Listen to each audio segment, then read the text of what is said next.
नमस्कार प्यारे बच्चों, हिंदी की कक्षा में आपका स्वागत है। आज मैं एक बार फिर आप सभी के समक्ष उपस्थित हुई हूँ एक और रोचक प्रकरण के साथ। बच्चों, आप सभी को गीत, गाने, भजन, कविताएं आदि बहुत पसंद होंगी। तो प्रकरण पर आगे बढ़ने से पहले सुनते हैं एक सुंदर से गीत की कुछ पंक्तियां। आज बिरज में होरी रे रसिया, आज बिरज में होरी रे रसिया, आज बिरज में होरी रे रसिया, आज बिरज में होरी रे रसिया, होरी रे होरी बरजोरी रे रसिया, होरी बरजोरी रे रसिया, आज बिरज में होरी रे रसिया, आज बिरज में होरी रे रसिया, उड़त गुलाल लाल भय बादर, उड़त गुलाल लाल भय बादर, केसर रंग तू घोरी रे रसिया, केसर रंग तू घोरी रे रसिया, आज बिरज में होरी रे रसिया, आज बिरज में। बच्चों, यह ब्रज भाषा का होली के अवसर पर गाया जाने वाला सुप्रसिद्ध गीत रसिया है। बच्चों, आपने इस तरह के और भी गीत जैसे भोजपुरी में सुंदर सुभूमि भैया भारत के देशवासे, अवधी में बाबा निमिया के पेड़ जिनी काटेऊ, और बुंदेली में देखो सखी वर्षा ऋतु आई आदि, ये सभी गीत अपनी पूर्व की कक्षा 3 में जरूर सुने होंगे। अपने आसपास गाए जाने वाले इस तरह के गीतों से भी आप जरूर परिचित होंगे। बच्चों, हमारे घरों और गांवों में बहुत से अवसर पर बहुत से गीत गाए जाते हैं। ये गीत अक्सर दल बांध कर गाए जाते हैं। ये गीत हमारी बोली के गीत हैं। इन्हें लोकगीत कहते हैं। लोकगीतों की एक बड़ी और लंबी सांस्कृतिक परंपरा रही है। लोकगीत केवल सामाजिक धरोहर ही नहीं बल्कि लोक जीवन का दर्पण भी है। लोकगीत, जैसा कि लोक शब्द का अर्थ होता है लोक, लोकगीत लोगों के गीत हैं। इन्हें केवल एक व्यक्ति नहीं अपनाता बल्कि पूरा समाज इन्हें अपनाता है। लोकगीत लोगों के द्वारा रचित, लोगों को समर्पित और लोगों में प्रचलित गीत हैं। बच्चों, हमारा आज का पाठ लोकगीतों पर ही आधारित है। हमारा आज का पाठ हमारी कक्षा 6 की पाठ्य पुस्तक मंजरी का अध्याय संख्या 14 है। पाठ का शीर्षक है लोकगीत। पाठ के लेखक हैं श्री भगवत शरण उपाध्याय जी। इनका जन्म सन 1910 ईस्वी को बलिया उत्तर प्रदेश में हुआ। इन्होंने प्राचीन भारत के तथ्यों और भारतीय संस्कृति का एक विशेष दृष्टिकोण से अध्ययन किया है। इन्होंने बहुत से संस्मरण, फीचर और निबंधों की रचना की है। इनका गद्य भावुकतापूर्ण एवं आलंकारिक है। इनका निधन सन 1982 ईस्वी को हुआ। बच्चों, हमारा आज का पाठ लोकगीतों पर आधारित एक निबंध है। तो पाठ पर आगे बढ़ने से पहले आइए जानते हैं निबंध किसे कहते हैं। निबंध गद्य लेखन की एक विधा है। निबंध दो शब्दों नी और बंध से मिलकर बना है, जिसका अर्थ होता है भली प्रकार बंधी हुई रचना। विचार पूर्वक क्रमबद्ध रूप से लिखी गई रचना को निबंध कहते हैं। भाषा की संपूर्ण शक्ति का विकास निबंधों में सर्वाधिक संभव है, क्योंकि निबंधों में विषयक वैविध्य सबसे अधिक होता है। तार्किक और बौद्धिक रचना वाले लेखों को निबंध कहते हैं। निबंध में सहज, सरल और आडंबरहीन ढंग से विषयगत अभिव्यक्ति की जाती है। आइए जानते हैं निबंध के अंग। निबंध के मुख्यतः 3 अंग होते हैं: भूमिका, प्रस्तावना या आरंभ, विस्तार और उपसंहार। सबसे पहले भूमिका। भूमिका यह निबंध का प्रथम भाग होता है। भूमिका को विषय का प्रवेश द्वार या परिचय भी कहा जाता है। यह छोटा किंतु सशक्त भाग होता है। भूमिका जितनी रोचक और सुगठित होगी उतना ही पाठकों को पढ़ने के लिए प्रेरित करेगी। अब विस्तार। यह निबंध का मध्य तथा महत्वपूर्ण भाग होता है। इसे निबंध का कलेवर यानी शरीर भी कहा जाता है। निबंध के इस भाग में निबंध के विषय से संबंधित विभिन्न बिंदुओं पर चर्चा की जाती है। इस भाग का व्यवस्थित तथा क्रमबद्ध होना अति आवश्यक है। अब उपसंहार। यह निबंध का अंतिम भाग होता है। इसमें आरंभ से अंत तक का वर्णन, विवरण तथा विवेचन किया जाता है। साधारण शब्दों में कहें तो यह निबंध का सार होता है। निबंध लिखते समय हमें बहुत सी ज़रूरी बातों को ज़रूर ध्यान रखना चाहिए, जैसे कि निबंध की भाषा शैली सारगर्भित होनी चाहिए, भाषा स्पष्ट और सहज होनी चाहिए, विराम चिन्हों का उचित प्रयोग किया जाना चाहिए, विचारों की पुनरावृत्ति से बचना चाहिए और वर्तनी की अशुद्धियों को दूर किया जाना चाहिए। अब हमने जाना निबंध किसे कहते हैं। अब चलते हैं हम अपने पाठ की ओर। लोकगीत अपनी लोच, ताजगी और लोकप्रियता में दोनों शास्त्रीय और देशी दोनों प्रकार के संगीतों से अलग होते हैं। इन्हें गाने के लिए किसी साधना की जरूरत नहीं होती है। ये सीधे जनमानस के गीत होते हैं, यानी गांव और नगरों की जनता के गीत होते हैं। इनकी रचना भी अधिकतर ग्रामीण परिवेश के लोगों के द्वारा ही की गई है, जो कि अधिकतर पढ़े लिखे नहीं होते हैं, परंतु विलक्षण प्रतिभा के स्वामी ज़रूर होते हैं।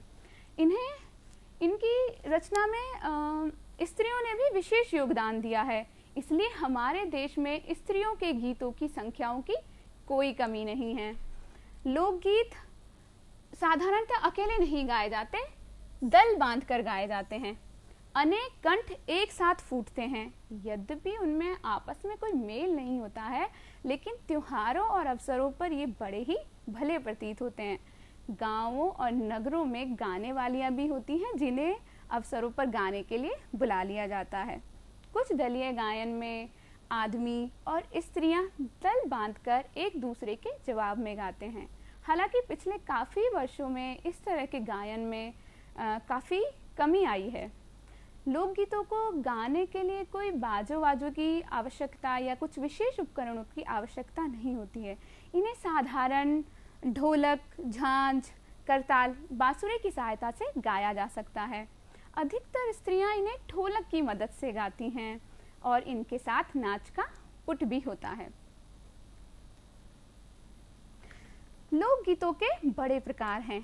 लोकगीतों का एक प्रकार बड़ा ही ओजस्वी और सजीव है। यह है इस देश के आदिवासियों का संगीत। मध्य प्रदेश, दक्षिण छोटा नागपुर में गोंड खांड, औराव मुंड और भील संथाल आदि फैले हुए हैं, जहां जीवन अभी भी नियमों की जकड़ में न बन सका है और निर्द्वंद यानी मनमौजी रूप से लहराता है। इनके अधिकतर गीत और नृत्य साथ साथ और बड़े बड़े समूहों में गाए जाते हैं। आदमी और औरत एक दूसरे के जवाब में गाते हैं और दिशाएं गूंज उठती हैं। जिस तरह से आदिवासियों का संगीत है, उसी तरह पहाड़ी क्षेत्रों का भी अपना संगीत है। लोकगीत स्थानीय या क्षेत्रीय गीत होते हैं। अलग अलग भाषा, क्षेत्र, बोली और प्रांत के अलग अलग गीत होते हैं। उसी तरह पहाड़ी क्षेत्रों के भी अपने गीत हैं और किन्नौर, कांगड़ा, गढ़वाल, इनके अपने अपने लोकगीत हैं और इन्हें गाने की अपनी अपनी विधियां हैं। इनका अलग ही नाम पड़ गया है पहाड़ी संगीत, यानी पहाड़ी क्षेत्रों का पहाड़ी लोकगीत। वास्तविक लोकगीत देश के गांवों और देहात में है। इनका संबंध देहात की जनता से है। बड़ी जान होती है इनमें, इसलिए जानते हैं कुछ प्रांतों के कुछ लोकप्रिय लोकगीत। चैता, कजरी, बारहमासा, सावन, ये सभी मिर्जापुर, बनारस, उत्तर प्रदेश के पूर्वी जिलों और बिहार के पश्चिमी जिलों के लोकप्रिय लोकगीत हैं। बिहार और उत्तर प्रदेश के पूर्वी जिलों में छठ पर्व बड़े ही धूमधाम से मनाया जाता है। इनके गीत बड़े ही मोहक और लोचदार होते हैं। भोजपुरिया में पिछले काफ़ी वर्षों में विदेशिया का खूब प्रचार प्रसार हुआ है।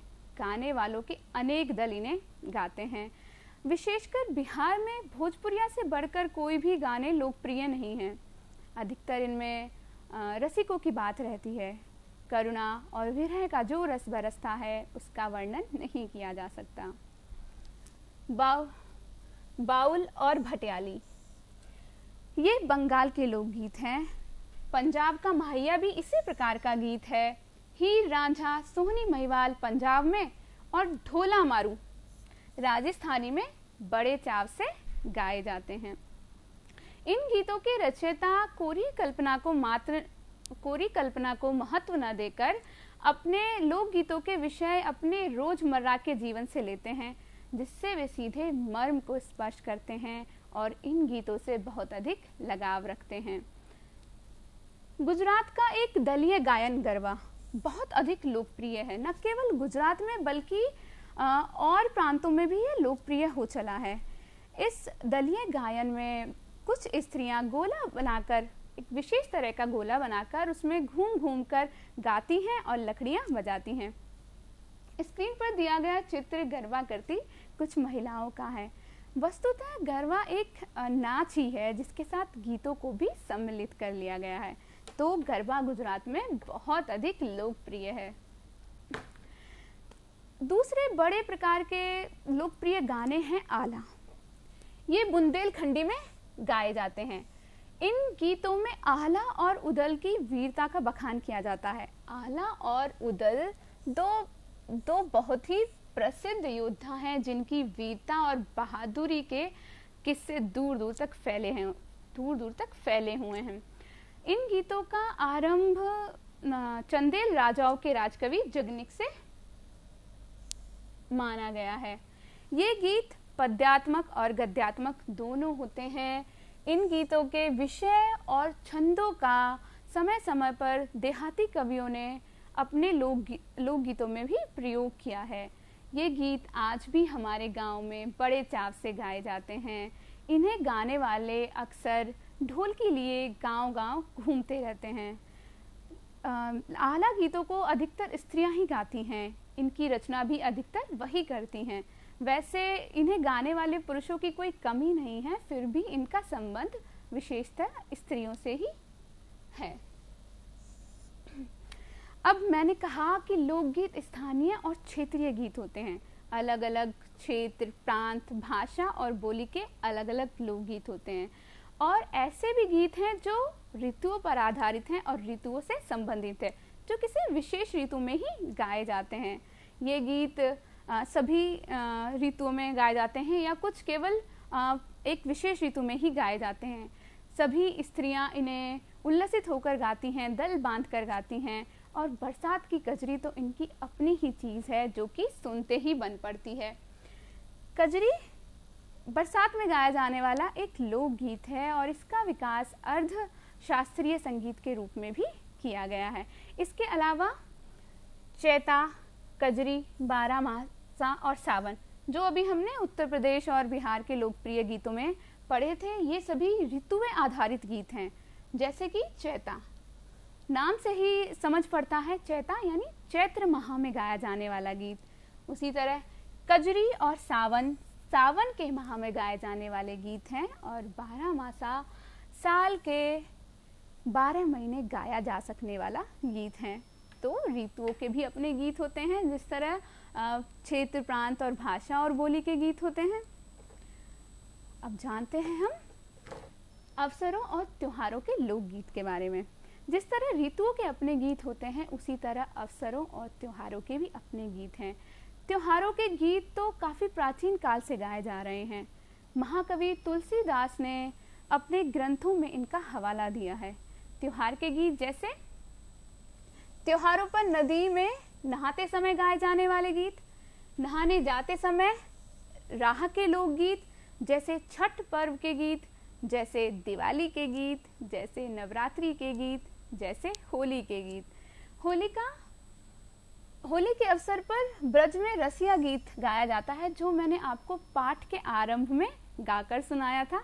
यह भी त्योहारों पर गाए जाने वाले लोकगीत का एक उदाहरण है। अभी हमने पढ़ा त्योहारों के गीत, अब जानते हैं हम अवसरों के गीत। बहुत से अवसर, हमारे जीवन में बहुत से अवसर होते हैं और उन पर गाए जाने वाले विशेष गीत होते हैं, जैसे विवाह के गीत, मतकोड़ के गीत। मतकोड़ एक विवाह के समय मिट्टी खोदे जाने की रस्म होती है। मतकोड़ के गीत, ज्योनार के गीत। ज्योनार विवाह के समय खाना खाने की रस्म होती है, तो उसके गीत। संबंधियों के लिए प्रेमयुक्त गाली के गीत और जन्म दिवस पर गाए जाने वाले गीत। इसी तरह सोहरा, बन्नी, सहरा, बारहमासा, शुभ अवसरों पर गाए जाने वाले कुछ लोकगीत के कुछ उदाहरण हैं। सोहर बच्चे के जन्म की खुशी पर गाया जाता है, जबकि बन्ना और सहरा विवाह के अवसर पर गाए जाते हैं। और बारहमासा, जैसा कि नाम से ही जान पड़ता है, साल के 12 माह गाया जा सकने वाला लोकगीत है। गांव के लोकगीतों के अनंत प्रकार हैं। जहां जीवन इठला इठला कर लहराता है, वहां भला आनंद के स्रोतों की कमी हो सकती है। बच्चों, लोकगीत हमारी संस्कृति, हमारी भारतीय संस्कृति की विरासत हैं। लोकगीतों में लोक चेतना, सामूहिक चेतना की पुकार मिलती है। लोकगीतों में लोगों के हर्ष, विषाद, सुख, दुख, आशा और निराशा की अभिव्यक्ति होती है। लोकगीतों में हृदय का इतिहास अभिव्यक्त होता है। जैसा कि राष्ट्रपिता महात्मा गांधी ने लोकगीतों के महत्व को बताते हुए कहा है कि लोकगीतों में फसलें गाती हैं, धरती गाती हैं, नदियाँ गाती हैं, पर्वत गाते हैं। तो बच्चों, हमें लोकगीतों के महत्व को समझते हुए इसके संरक्षण और प्रसार के प्रयास करने चाहिए। लोकगीत हमारे लिए बहुत महत्वपूर्ण है। हमारी सांस्कृतिक विरासत को पीढ़ी दर पीढ़ी बताने के लिए, बढ़ाने के लिए बहुत ही ज़्यादा ज़रूरी हैं।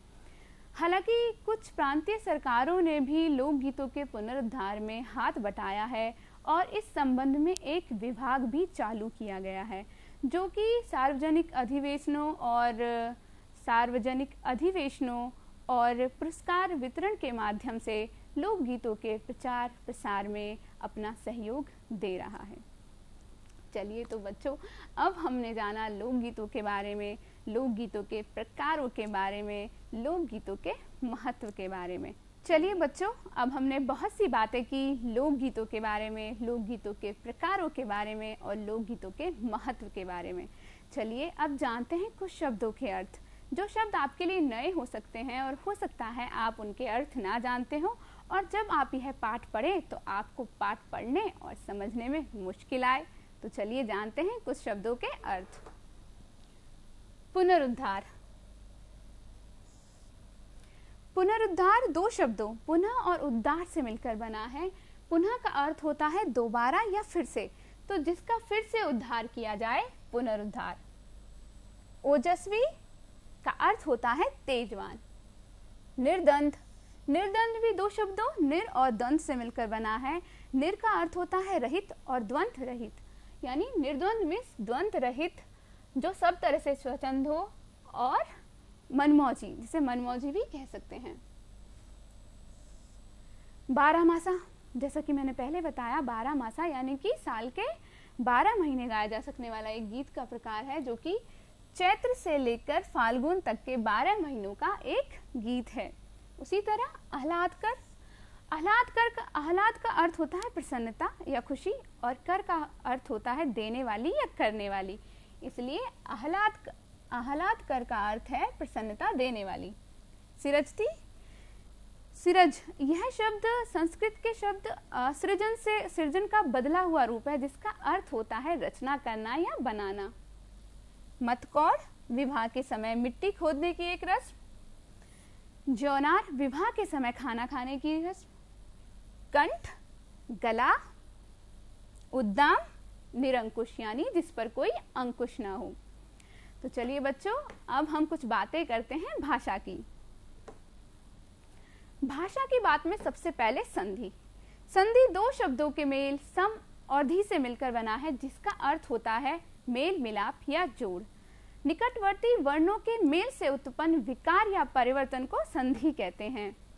संधि वर्णों में संधि करने पर स्वर, व्यंजन और विसर्ग में परिवर्तन होता है। जैसे विद्या और अर्थी दोनों मिलकर एक शब्द बनाते हैं विद्यार्थी।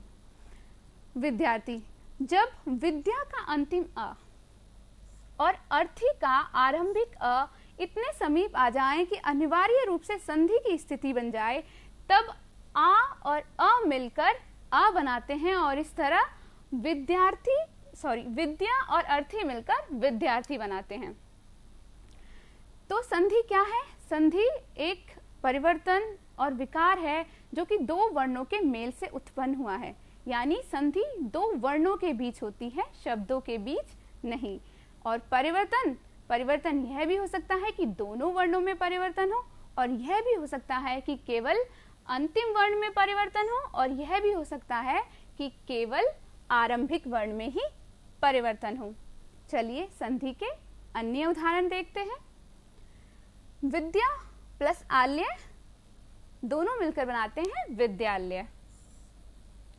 सत प्लस जन सज्जन, यानी ता का ज में परिवर्तन, ये क्या है? संधि। उसी तरह उत प्लस चारण उच्चारण, उसी तरह नमः प्लस ते नमस्ते। तो अब आप बच्चों जान गए होंगे संधि किसे कहते हैं। संधि मेल है दो वर्णों का, जिसके परिणाम स्वरूप एक परिवर्तन या विकार उत्पन्न होता है। चलिए अब जानते हैं संधि विच्छेद। संधि विच्छेद, संधि यानी कि जो संधि अभी हमारा मेल हुआ था, विच्छेद उसका विघटन या उसको तोड़ना ही संधि विच्छेद है। वर्णों के मेल को संधि कहा जाता है। इसके ठीक विपरीत संधि युक्त शब्द को एक से अधिक शब्दों या वर्णों में विभक्त करना संधि विच्छेद कहलाता है। यानी कि संधि क्या है? संधि युक्त शब्द को संधि से पूर्व की अवस्था में पहुंचाना ही संधि विच्छेद है। जैसे कि हमने पहले देखा कि विद्या और अर्थी ने संधि कर कर विद्यार्थी बनाया, तो अब विद्यार्थी को विद्या और अर्थी में विभक्त करना, तोड़ना ही संधि विच्छेद है। चलिए उदाहरण से समझते हैं। विद्यार्थी विद्या प्लस अर्थी, उसी तरह विद्यालय का संधि विच्छेद है विद्या और आल्य। सज्जन का संधि विच्छेद है सत और जन। उच्चारण का संधि विच्छेद है उत और चारण। और नमस्ते का संधि विच्छेद है नमः प्लस ते। शब्दों का यह विच्छेद पूर्ण रूप से नियमों के अनुकूल होना चाहिए। हम ऐसे ही अपनी मर्जी से शब्दों को विभक्त नहीं कर सकते। जिस तरह से शब्द बनते हैं उसी तरह हम उनका विभक्तिकरण कर सकते हैं। तो मुझे उम्मीद है आप समझ गए होंगे संधि और संधि विच्छेद दोनों को। अब इसी से संबंधित आपके लिए अभ्यास कार्य। पाठ में पुनरुद्धार शब्द आया है, हमने इसका अर्थ भी जाना था। जो दो शब्दों पुनः और उद्धार से मिलकर बना है, इसी आधार पर निम्नांकित शब्दों का संधि विच्छेद कीजिए।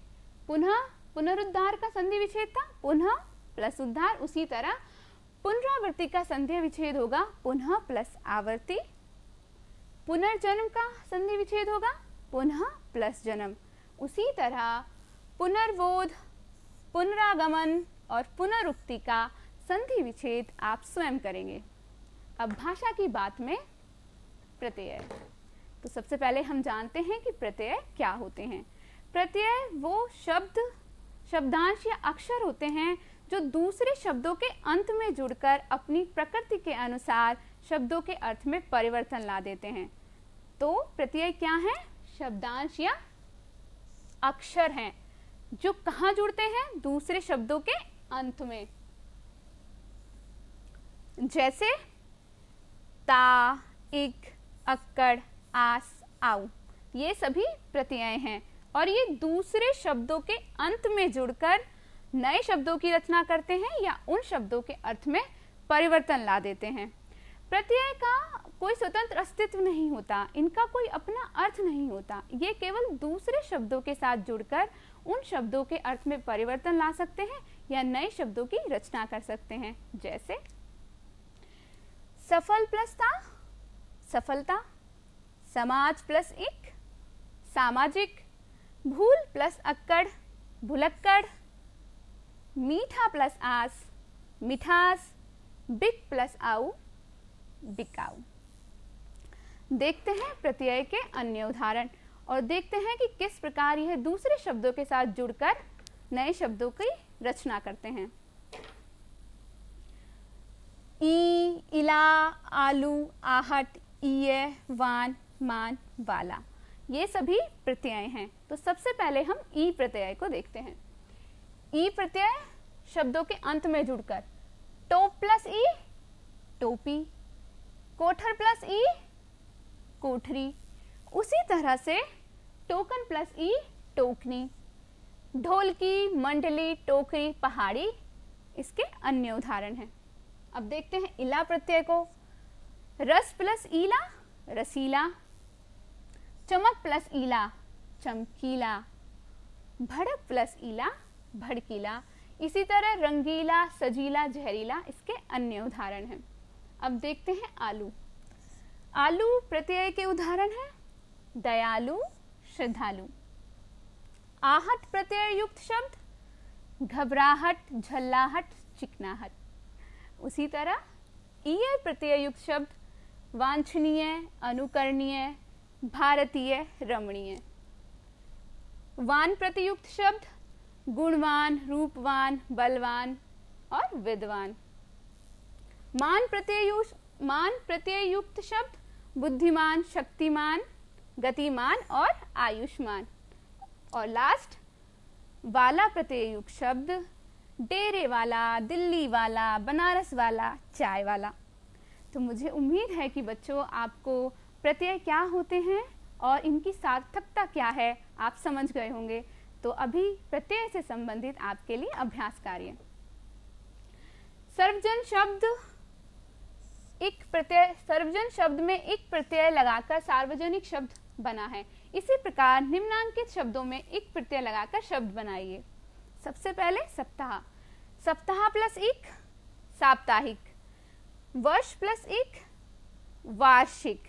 उसी तरह समाज, धर्म, मर्म, इन सभी के साथ एक लगाकर आप नए शब्दों की रचना स्वयं करेंगे। और अब जानते हैं कि आज अपने पाठ के माध्यम से हमने क्या सीखा। सबसे पहले हमने जाना निबंध। निबंध किसे कहते हैं? निबंध एक भली प्रकार से बंधी हुई रचना को कहते हैं। निबंध जो शब्दों नी और बंध से मिलकर बना है। उसके बाद हमने जाना लोकगीत किसे कहते हैं। लोकगीत लोगों के द्वारा रचित, लोगों को समर्पित तथा लोगों में प्रचलित गीत हैं। लोकगीत न केवल समाज की धरोहर है बल्कि लोक जीवन का दर्पण भी है। इसलिए हमें लोकगीतों के महत्व को समझते हुए उनके संरक्षण और प्रचार प्रसार के प्रयास करने चाहिए। फिर हमने जाना संधि किसे कहते हैं, संधि विच्छेद किसे कहते हैं। उसके बाद हमने जाना प्रत्यय किसे कहते हैं। तो बच्चों आज हमने जो जाना और समझा उसके आधार पर विचार कीजिए कि लोकगीतों में लोगों की दिलचस्पी में कमी आई है। इससे हमें क्या क्षति हो सकती है और इन्हें बढ़ावा देने के लिए हमें क्या करना चाहिए। और विचार कीजिए कि देश के प्रत्येक क्षेत्र के लोकगीत अलग अलग होते हैं लेकिन इन सभी का भाव एक ही होता है जो अनेकता में एकता को व्यक्त करता है। तो बताइए ऐसे और कौन से घटक हैं जो अनेकता में एकता को व्यक्त करते हैं। और इसके बाद आपके लिए गृह कार्य। निम्नांकित अनुच्छेद को ध्यान से पढ़िए और अपने साथियों से पूछने के लिए प्रश्न बनाइए। बच्चों यह अनुच्छेद आपके पाठ के प्रश्न अभ्यास वाले भाग में दिया गया है। आप इसे वहां से पढ़कर अपने साथियों से पूछने के लिए प्रश्न बना सकते हैं। और अपनी दादी नानी या आसपास की महिलाओं से पूछकर कुछ लोकगीत संकलित कीजिए और उन्हीं से जानकारी लीजिए कि इन्हें किन अवसरों पर गाया जाता है। और अपने शिक्षक की सहायता से एक ऐसी बाल सभा का आयोजन करें जिसमें कक्षा के सभी छात्र केवल लोकगीत ही प्रस्तुत करें। और अब वक्त हो गया है आपसे विदा लेने का। फिर मिलेंगे एक और रोचक प्रकरण के साथ। तब तक के लिए खुश रहो, स्वस्थ रहो, पढ़ो लिखो और मस्त रहो। धन्यवाद।